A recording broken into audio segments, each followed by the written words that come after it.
आपकी विश्व समाचार अपडेट में आपका स्वागत है। इजराइल का अत्याधुनिक लेजर रक्षा प्रणाली आयरन बीम, जिसे उत्तरी इजराइल के आसमान से ड्रोन के खतरे से निपटने के लिए एक शक्तिशाली समाधान माना जा रहा था, उम्मीदों पर खरा नहीं उतर रहा है। हिजबुल्लाह के वर्तमान संघर्ष में शामिल होने के बाद से कई मानव रहित हवाई वाहन यूएवी बिना किसी रोकटोक के सीमा पार कर गए हैं। किरियात छमोना और किबुत्ज डैफना में ही 18 ड्रोन अलर्ट मिले और इनमें से कुछ को पारंपरिक तरीकों जैसे हेलीकॉप्टर या राइफल से मार गिराना पड़ा।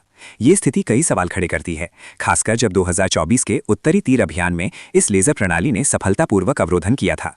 इजरायली रक्षा बल आईडीएफ के पास वर्तमान में इन लेजर प्रणालियों की बहुत कम संख्या है और उनका उपयोग नगण्य रहा है।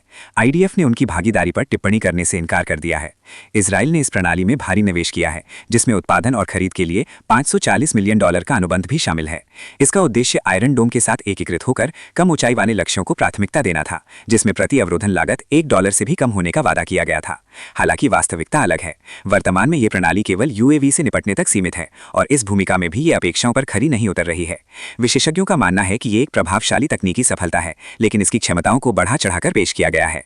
इसकी सीमा कम है। ये कोहरे, धूल और बादलों जैसी खराब मौसम की स्थिति के प्रति संवेदनशील है और केवल यूएवी के लिए प्रभावी है, न कि रॉकेट या तेज गति वाले मिसाइलों के लिए। हिजबुल्लाह और ईरान की छोटी यूएवी तकनीक लेजर तकनीक की तुलना में तेजी से विकसित हो रही है, जिससे इजराइल की रक्षा प्रणाली में कमजोरियां उजागर हो रही हैं। सुनने के लिए धन्यवाद।